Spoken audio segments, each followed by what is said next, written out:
నమస్తే అండి. ఈరోజు మనం మన వంటింటి రుచుల్లో పులిహోర ఎలా తయారు చేసుకోవాలో చూద్దామండి. కేజీల రైస్తో పులిహోర తయారు చేస్తున్నామండి. 3 కేజీల రైస్కి చింతపండు ఎంత ఉడకబెట్టుకోవాలో, తాలింపు ఎంత వేసుకోవాలో చూద్దామండి. ఇప్పుడు చింతపండు పులుసు కోసం స్టవ్ మీద ఒక గిన్నె పెట్టుకుని 3 కేజీల రైస్కి 400 గ్రామ్స్ చింతపండు వేసుకున్నాండి. 350 నుంచి 400 గ్రామ్స్ ఉంటుంది చింతపండు. నాకు గిన్నెతో గిన్నెడు చింతపండు అయిందనమాట. చింతపండు గిన్నెలో వేసుకుని ఏ గిన్నెతో అయితే చింతపండు తీసుకున్నామో అదో గిన్నెతో 1.5 వాటర్ పోసుకుంటే సరిపోద్దండి. నీళ్ళు మరిగితే సరిపోద్దండి, ఎక్కువ ఉడకనవసరం లేదు. మనం కావాలంటే బాగా మరిగే నీళ్ళు కూడా చింతపండులో పోసుకోవచ్చు. స్టవ్ మీద పెట్టనవసరం లేదు. అప్పుడు చింతపండు చల్లారినాక దానిలోంచి గుజ్జు తీసుకోవాలండి. ఇప్పుడు ప్యాన్లో చింతపండు గుజ్జు వేసుకొని కొద్దిగా ఆయిల్ పోసుకోవాలండి. ఒక 5-6 స్పూన్ల ఆయిల్ పోసుకొని అలాగే 7-8 చెంచాల సాల్ట్ వేసుకోవాలండి. మూత పెట్టుకొని లో ఫ్లేమ్లో ఉడికించుకోవాలండి. చింతపండు కొద్దిగా ఉడుకుతుందనగా ఇక్కడ పులిహోర కోసం ఒక 1/4 కేజీ పచ్చిమిరపకాయలు తీసుకున్నానండి. అందులో సగం ఇప్పుడు కొద్దిగా నాట్లు పెట్టుకుని చింతపండు పులుసులో వేసుకోవాలండి. అలాగే 2-3 చెంచాలు పసుపు కూడా వేసుకోవాలండి. ఇప్పుడు ఇవన్నీ ఒకసారి బాగా కలుపుకొని ఉడకబెట్టుకోవాలండి. చింతపండు గుజ్జు బాగా దగ్గరికి వచ్చే వరకు ఉడకబెట్టుకోవాలి. ఇందులోనే నేను కరివేపాకు కూడా వేసానండి. ఆ వీడియో మిస్ అయింది. చింతపండు గుజ్జు బాగా దగ్గరికి వచ్చే వరకు బాగా ఉడకబెట్టుకోవాలి. చింతపండు గుజ్జు ఉడికినాక చల్లారి పెట్టుకోవడానికి పక్కన పెట్టుకోవాలి స్టవ్ ఆఫ్ చేసి. ఇక్కడ పులిహోరకి 1/2 లీటర్ ఆయిల్ తీసుకున్నానండి. దాన్ని నేను తాలింపుల్లోకి లాస్ట్లో పులిహోర కలపడానికి అన్నిటికీ కొద్దిగా వాడతాను. ఇప్పుడు కొద్దిగా ఆయిల్ పోసుకున్నాను. ఒక 300 ml ఆయిల్ పోసుకున్నాను.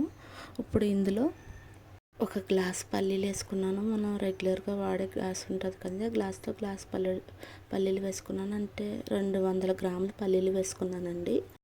పల్లీలు కొద్దిగా ఫ్రై అవనివ్వాలండి. 1 minute అలా ఫ్రై అయినాక ఇప్పుడు శనగపప్పు వేసుకోవాలండి. ఇక్కడ నేను 1.25 గ్లాసు శనగపప్పు వేసుకుంటున్నానండి. దగ్గర ఒక 1/2 కిలో శనగపప్పు వేసుకుంటున్నానండి. శనగపప్పు వేగడానికి కొంచెం టైం పట్టుతుందండి. 1 minute వరకు ఫ్రై చేసుకోవాలి. శనగపప్పు 15% ఫ్రై అయినాక ఇప్పుడు ఆవాలు వేసుకోవాలి. ఒక 1/2 గ్లాస్ ఆవాలు వేసుకున్నానండి. ఒక 50 గ్రామ్స్ ఆవాలు వేసుకున్నాను నేను. అలాగే ఒక 20 గ్రామ్స్ ఆవాలు అంటే 2-3 స్పూన్ల ఆవాలు పౌడర్ కింద చేసుకున్నాను అనమాట.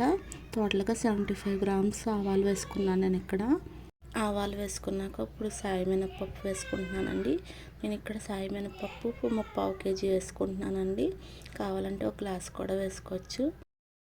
మినపప్పు కూడా బాగా ఫ్రై చేసుకోవాలి. ఇప్పుడు ఈ తాలింపు దినుసులన్నీ బాగా ఫ్రై చేసుకోవాలండి. కొంచెం లో ఫ్లేమ్లో పెట్టుకుని ఫ్రై చేసుకుంటే పప్పు లోపల కంటే వేగుద్దండి. ఈ పప్పులన్నీ వేగడానికి కొంచెం టైం పట్టుద్ది. సిమ్లో పెట్టుకుని నిదానంగా వేపుకోవాలండి. ఇప్పుడు నేను ఎండుమిర్చి వేసుకున్నానండి. ఇవి ఒక 30 గ్రాముల నుంచి 40 గ్రాముల వరకు ఉంటాయండి ఎండుమిర్చి. చిన్న ముక్కలుగా కట్ చేసుకుని వేసుకున్నాను. ఎండుమిర్చి బాగా ఫ్రై అయినాక పచ్చిమిరపకాయలు వేసుకోవాలండి. ఎండుమిర్చి బాగా ఫ్రై అయినాకే పచ్చిమిరపకాయలు వేసుకోవాలండి. ముందుగా పచ్చిమిరపకాయలు వేసుకుంటే ఎండుమిర్చి ఫ్రై అవ్వవు. ఎందుకంటే పచ్చిమిర్చిలో కొంచెం తేమ ఉంటుంది కదండి, అందుకని ఎండుమిర్చి ఫ్రై అయినాక పచ్చిమిర్చి వేసుకోవాలండి. పచ్చిమిర్చి పులుసులో కొద్దిగా వేసుకున్నాను కదండి, ఇప్పుడు మిగతావి ఇందులో వేసాను అనమాట. ఇప్పుడు బాగా ఫ్రై చేసుకోవాలి. ఈ స్టేజ్లో మనం ఒక స్పూన్ ఇంగు కూడా వేసుకోవచ్చు. ఇంగు స్మెల్ ఇష్టం ఉన్న వాళ్ళు. పచ్చిమిర్చి బాగా ఫ్రై అయిపోయినాయి. అప్పుడు ఒక గుప్పుడు కరివేపాకు వేసుకోవాలి. అలాగే 2-3 స్పూన్స్ పసుపు వేసుకోవాలండి. నేను ఇక్కడ 2 స్పూన్స్ పసుపు వేసుకున్నాను. అంతా ఒకసారి కలుపుకోవాలి. కరివేపాకు మరీ ఎక్కువ వేగనవసరం లేదు. కరివేపాకు వేసినాక 1-2 సార్లు బాగా కలిపేసి స్టవ్ ఆఫ్ చేసుకోవచ్చండి. నూనె వేడికి వేగిపోద్ది కరివేపాకు. నేను ఇప్పుడు ఇక్కడ రైస్ తీసుకుంటున్నానండి. నేను ఇక్కడ 2 కేజీలు కేజీ ఒకసారి వండుతున్నాను అనమాట. అందుకే నేను ఇక్కడ 2 కేజీస్ రైస్ తీసుకున్నాను. నేను తవ్వతో వేసుకుని 4 టవల్ రైస్ తీసుకున్నాను. రైస్ శుభ్రంగా వాష్ చేసుకోవాలండి. నేను ఇక్కడ గంజి వంచేస్తున్నానండి. అందుకని నేను ఇప్పుడు ఈ 2 గిన్నెల రైస్ అనుకోండి, నేను 5 లీటర్లు వాటర్ తీసుకున్నాను అనమాట. వాటర్ బాగా మరిగినాక ఇప్పుడు రైస్ వేసేసుకోవాలండి. రైస్ వేసుకున్నాక ఒకసారి బాగా కలుపుకోవాలండి. రైస్ ఎక్కువ ఉడకనివ్వకూడదండి. ఒక 80% అలా ఉడికినాక మనం గంజి వార్చేసుకోవాలండి. మిగతా 20% ఆ వేడికి మగ్గిపోద్ది అనమాట. నాకు ఇక్కడ రైస్ ఉడికిపోయిందండి. రైస్ ఇప్పుడు నేను చూపిస్తున్న విధంగా కొంచెం పలుకుంటే సరిపోద్దండి. ఇప్పుడు ఒక 2 స్పూన్లు పసుపు వేసుకుని ఒకసారి కలుపుకొని గంజి వార్చేసుకోవడమే. నేను ఇక్కడ 2 స్పూన్లు పసుపు వేసానండి. ఒకసారి బాగా కలుపుకుంటున్నాను. కలుపుకొని గంజి వార్చేసుకుంటున్నాను. 1 కేజీ పులిహోర కలుపుగా నాకు ఇంత చింతపండు గుజ్జు మిగిలిందండి. ఇప్పుడు ఈ చింతపండు గుజ్జు 2 కేజీల పులిహోరకి సరిపోద్ది నాకు. నేను ఇప్పుడు ఏ గిన్నెలో అయితే గంజి వార్చానో అదే గిన్నెలో పులిహోర కలిపేస్తున్నానండి. చిల్లుల బుట్టలోనే నేను పులిహోర కలిపేస్తున్నాను అనమాట.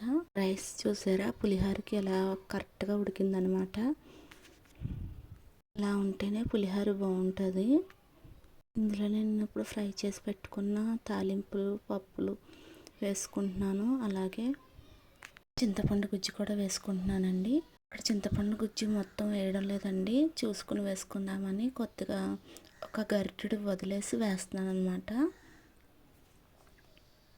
చింతపండు ఒక్కోసారి పులుపు ఎక్కువ ఉంటుంది, కొంచెం పులుపు తక్కువ ఉంటుంది కదండి. చింతపండు బట్టి మనం పులుసు కలుపుకోవాలి. ఏమన్నా మిగిలితే ఫ్రిడ్జ్లో స్టోర్ చేసుకుంటే చాలా నాళ్ళు నిల్వ ఉంటుందండి పులుసు. చింతపండు గుజ్జు అంతా రైస్కి బాగా పట్టేలాగా బాగా కలుపుకోవాలండి. మేము ఇక్కడ రైస్ కొంచెం వేడిగా ఉందని గరిటె యూస్ చేస్తున్నాము, కానీ చేతితో కలుపుకుంటేనే బాగా కలుస్తుంది అనమాట. కొద్దిగా పులుసు వేసుకుంటూ మనం సర్వ్ చేసుకుంటూ బాగా కలుపుకోవాలి. మేము ఇక్కడ ఒక గిన్నెలో కలిపేద్దాం అనుకున్నామండి, కానీ ఒక గిన్నెలో కలుపుతాం కుదరలేదు. అందుకే 2 గిన్నెల్లో రైస్ సగం వేసుకుని కొంచెం ఆయిల్ వేసుకుని కలుపుకుంటున్నామండి. గంజి వార్చిన తర్వాత వేడన్నంలో కరివేపాకు వేసుకుంటే రైస్కి కరివేపాకు స్మెల్ బాగా పట్టుద్దండి. నేను వేయడం మర్చిపోయాను. ఇందులోనే ఆవు పిండి పేస్ట్ వేసుకోవాలండి. నేను ఇక్కడ 2-3 స్పూన్స్ ఆవాల్ని పేస్ట్ కింద చేసుకుని వేసుకుంటున్నానండి. ఆవు పిండి పేస్ట్ వేసుకుని బాగా కలుపుకోవాలి. ఆవు పిండి వేసాక సరిగ్గా కలపకపోతే వంటల కింద ఉంటుందండి పిండి అక్కడక్కడాను. సో బాగా కలుపుకోవాలన్నమాట.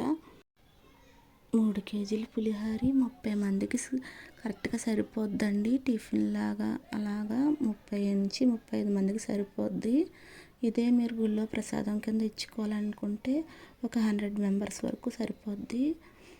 ఈ వీడియో కనుక మీకు నచ్చినట్టయితే ప్లీజ్ చేయండి, అలాగే సబ్స్క్రైబ్ చేసుకోండి. Thanks for watching.